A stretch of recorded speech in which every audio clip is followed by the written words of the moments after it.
नमस्कार, आप देख रहे हैं विमर्श न्यूज। आज की मुख्य खबरें इस प्रकार हैं। चुनाव आयोग ने लोकसभा चुनाव की तारीखों की घोषणा कर दी है। बिहार में राजनीतिक सरगर्मी तेज है। इस बीच रविवार को गांधी मैदान में एक बहुत बड़ी रैली हुई थी। राजतंत्र में ही संभव है जहां राजा का बेटा राजा होता है। जनतंत्र में लालू यादव अपने बेटों को हर तरह से प्रमोट कर रहे हैं, तो इससे जनतंत्र को धक्का तो जरूर लगेगा। अपने परिवारवाद और मोदी के परिवार के बीच में लालू जी फंस गए। वह बात उनके गले ही आ पड़ी। शीशे के महल से पत्थर उछालने की कोशिश में लालू जी मात खा गए। नीतीश कुमार 7 मार्च को लंदन जाएंगे। नीतीश कुमार बिहार के लिए पूंजी जुटाने के लिए लंदन जाएंगे। पटना से ही नीतीश कुमार 6 मार्च को निकल जाएंगे। भारतीय जनता पार्टी ने पार्टी के लिए बिहार की रथ यात्रा को झंडी दिखलाई है। स्टेट बैंक ऑफ इंडिया ने सुप्रीम कोर्ट में याचिका दायर की है। एसबीआई ने चुनावी बॉन्ड को दर्शाने की तारीख जून महीने में बढ़ाने तक की मांग की है। इस पर तीखी प्रतिक्रिया हो रही है। विकसित भारत और मोदी की गारंटी ऐसे जुमले पर आम लोगों से एक लिखित पर्ची पर सुझाव जुटाया जाएगा। सिवान के शांति बरगद मोहल्ले के सोने के व्यापारी के घर में घुसकर 50 लाख के सोने के गहनों की लूट हो गई। कनक मंदिर ज्वेलर्स की आभूषणों की चोरी हुई। के पाठक अभी अगस्त महीने तक केंद्रीय प्रतिनियुक्ति पर जाने से बच गए हैं। अपने पुराने अंदाज पर के पाठक ने वाइस चांसलरों पर मुकदमा शुरू करने की तैयारी में जुट गए हैं। अभी रविवार को पटना गांधी मैदान में एक बहुत बड़ी जनसभा हुई थी। मंच पर इंडिया गठबंधन के बड़े नेता इकट्ठा हुए थे। राहुल गांधी, मल्लिकार्जुन खड़गे, अखिलेश यादव सहित बिहार के दिग्गज जमा हुए थे। लालू यादव ने सभा रैली संबोधित नहीं करने की अपनी जमानत शर्तों पर ध्यान दिए बगैर इस सभा में मोदी के परिवार के बारे में सवाल पूछ लिया था। राजनीति में जनतंत्र के लिए स्पेस घटते चले जाना और जनोत्तेजक माहौल में नारेबाजी हर तरह से पीछे ले जाने वाली बात होती है।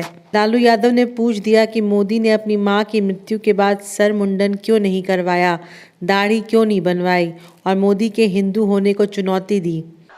तुम्हारे पास परिवार नहीं है और तुम्हारी माताजी जब, और तुम हिंदू भी नहीं है, तुम्हारी माताजी का जब अवसान हो गया तो हर हिंदू अपने मां के शोक में केस दाढ़ी बनवाता, दाढ़ी छिलवाता। क्यों नहीं छिलवाया बताओ?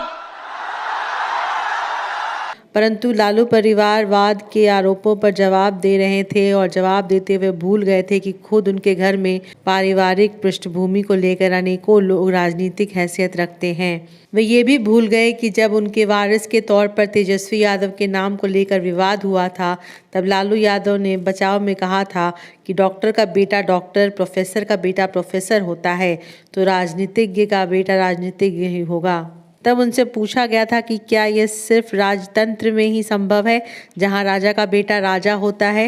जनतंत्र में यदि अपने बेटे को अपने पद के लिए लालू यादव हर तरह से प्रमोट कर रहे हैं तो इससे जनतंत्र को धक्का तो ज़रूर लगता है। इस तरह लालू ने खुद एक तरह से मधुमक्खी के छत्ते में हाथ डाल दिया था। लालू जी के इस आक्रमण का लाभ लेते हुए भाजपा के जुमलेबाजों ने यह नारा बना दिया कि मैं भी मोदी का परिवार। बिहार से बीजेपी के प्रदेश अध्यक्ष सम्राट चौधरी ने जुमला ये दिया कि पूरा बिहार मोदी परिवार है। यही तो है, भारतीय जनता पार्टी पूरा परिवार है। और आज हम लोगों ने लिखा मोदी का परिवार हम है। आज लालू प्रसाद जी खुद कहते थे 90 के चुनाव के पहले कि रानी के पेट से राजा पैदा नहीं होगा। आज सिर्फ राजा ही पैदा करने का प्रयास कर रहे हैं, लोकतंत्र की हत्या कर रहे हैं। इसी तरह मोदी ने इससे खुद एक जुमला बना दिया कि 140 करोड़ भारतीय मोदी परिवार हैं। इस तरह जिस तरह से 2019 चुनाव के पहले चौकीदार चोर है जैसा जुमला जब राहुल गांधी के मुंह से निकला, तो जवाब में भाजपा और समर्थित लोगों ने उनके साथ ये नारा जोड़ लिया कि मैं भी चौकीदार। इस तरह से तू मैं के माहौल में हर तरह से जनता की ही हार होती है। स्टेट बैंक ऑफ इंडिया ने सुप्रीम कोर्ट में इलेक्टोरल बॉन्ड के संदर्भ में याचिका दायर की है। चुनावी बॉन्ड का डेट सेल्स देने की तारीख जून महीने तक बढ़ा देना चाहती है। सुप्रीम कोर्ट ने चुनावी बॉन्ड को अवैध करार देते हुए स्टेट बैंक से कहा था कि इस रूप में जिसने जिसको जितना पैसा दिया है उस पूरे का डिटेल जाहिर करे और जिन लोगों ने अभी अभी बंद का पैसा दिया है उन्हें पार्टियों को देने की जगह लौटा दे।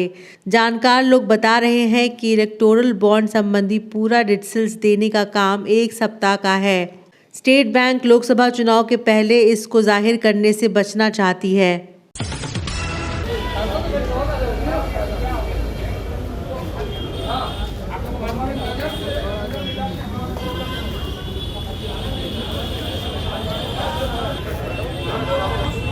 बिहार में पहले से ही यहाँ तो हमेशा अध्यात्म के क्षेत्र में लीडिंग किया, ज्ञान के क्षेत्र में लीडिंग किया, विज्ञान के क्षेत्र में लीड करने वाले मिले।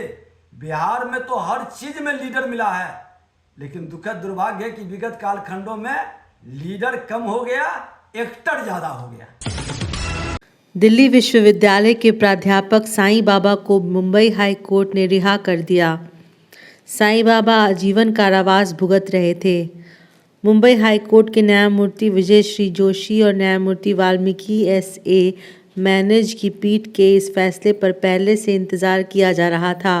इस फैसले से साईं बाबा को आजीवन कारावास और UAPA से बरी कर दिया गया।